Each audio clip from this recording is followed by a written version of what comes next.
Hai pecinta sepak bola tanah air. Kali ini Timnas PES akan menyajikan berita pilihan untuk kalian.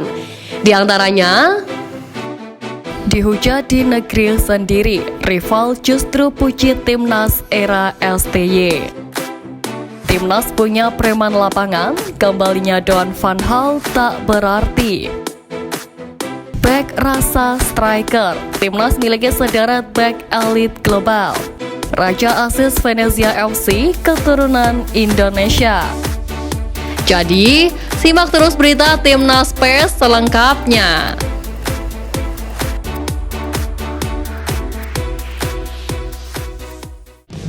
"26 terbaik Timnas U23 menuju Dubai." Timnas Indonesia U23 akan menggelar TC di Dubai pada 31 Maret hingga 8 April mendatang. TC ini sebagai persiapan Timnas Indonesia U23 menuju Piala Asia U23 2024 yang digelar di Qatar mulai 15 April mendatang. Sumarji mengatakan pihaknya sudah melakukan komunikasi dengan pihak klub tempat pemain bernaung terkait rencana TC Timnas Indonesia U23 di Dubai. Sumarji mengatakan untuk pemanggilan pemain dari klub Liga 1 dipastikan aman. Mereka bahkan mensupport Timnas untuk berkancah di ajang level Asia. Sedangkan untuk pemain abroad, pihaknya terus melakukan komunikasi secara intens untuk melancarkan lobby agar klub-klub Eropa mau melepas pemainnya ke Timnas Indonesia. Timnas manfaatkan titik lemah Vietnam untuk menang. Sintayong memang memiliki modal yang berharga untuk menundukkan Vietnam karena pernah melakukannya pada fase grup Piala Asia 2023.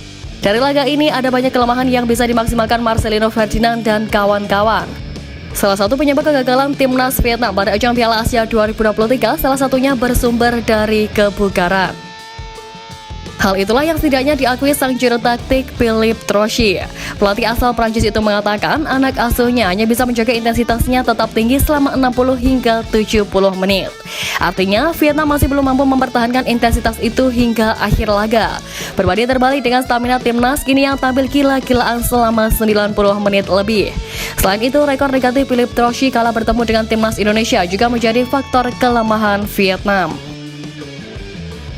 Back rasa striker, Timnas miliki sederet back elit global. Kelvin Verdong belum lama ini dikaitkan masuk ke dalam daftar list naturalisasi Timnas Indonesia di bawah asuhan Sintayong. Pemain NEC Nijmegen ini berposisi murni sebagai back kiri, diintai karena kecemerlangannya bermain di beberapa tim Eropa. Fullback kelahiran Dordrecht, Belanda itu selalu menjadi andalan di lini belakang NEC Nijmegen dalam 3 musim terakhir. Di musim perdana, Kelvin Verdong dimainkan dalam 21 pertandingan dengan catatan 1 gol dan 1 assist untuk NEC Nijmegen dari 954 menit bermain. Sementara di musim 2022-2023, Kelvin Verdong kembali jadi andalan dalam 17 laga dengan 2 assist dari 958 menit bermain.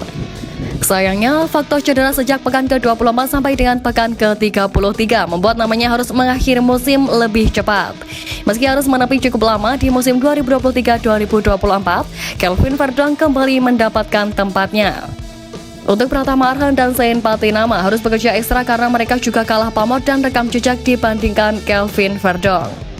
Sementara jika diminta menjadi bek tengah oleh Sintayong, posisi Rizky Ridho Kans terancam tergusur dari line up karena rekam jejak dan pengalaman mentereng Kelvin Verdong selama ini. Verdong menambahkan heretan bek timnas yang mempunyai kualitas elit di masa depan bersanding dengan Zain Patinama, Sandy Walsh, Elkan Bagot, Jordi Amat, dan Jay Ises. Bomber lokal House Goal siap jadi andalan STY. Penyerang Timnas Indonesia Ramadan Sananta akhirnya telah pulih dari cedera. Setelah sempat istirahat pasca kembali dari Piala Asia 2023, ia kini telah bergabung dengan latihan Persis Solo. Dalam unggahan Persis Solo di media sosial, Sananta muncul dalam deretan foto yang menangkap momen-momen latihan Scott asuhan Milomir Seslija di lapangan UNS Solo. Kembalinya Ramadan Sananta jelas menjadi kabar positif bagi Persis Solo. Sebagai penyumbang gol terbanyak di musim ini, pemain asal Lingga Kepulauan Riau itu bakal menambah kekuatan lini serang.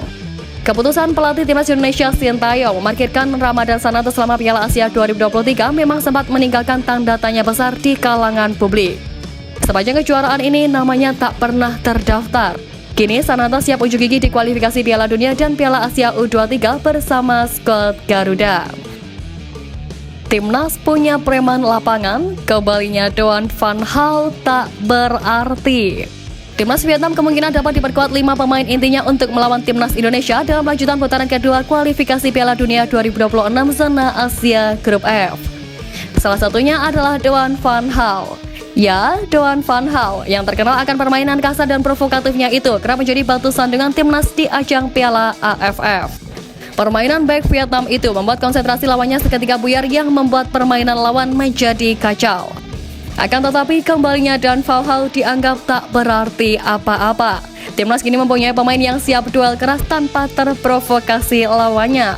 Justin Hubner, Saint Patinama, dan Jay Ises menjadi pemain yang mampu membungkam permainan licik Doan van Gaal.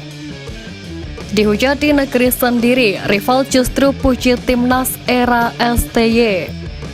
Pundit Vietnam Quang Huy mengakui kehebatan Timnas Indonesia. Pengakuan itu diucapkannya jelang duel Indonesia versus Vietnam pada lanjutan putaran kedua kualifikasi Piala Dunia 2026 zona Asia. Menurutnya, kelebihan tim Garuda karena memiliki barisan pemain naturalisasi berkelas. Amunisi yang dimiliki Indonesia terbukti mampu membungkam Vietnam dengan skor 1-0 pada fase grup Piala Asia 2023 di Qatar 19 Januari lalu. Berbeda dengan pundit di tanah air, salah satu pundit berinisial Bung Toel kerap melontarkan nada sinis kepada Timnas Indonesia, terutama kepada Sintayong. Pencapaian dan proses yang nyata belum mampu membuat pundit yang satu ini puas. Bahkan statementnya dinilai bukanlah kritikan yang membangun, namun terkesan seperti ujaran kebencian. Tak sedikit pula publik yang mengecam kejulitan Bung Toel di media sosial. Raja Asis Venezia FC keturunan Indonesia. Mikael Egil memiliki nama lengkap Mikael Egil Ellerson. Pesepak bola berdarah Indonesia Islandia ini lahir pada tanggal 11 Maret 2002.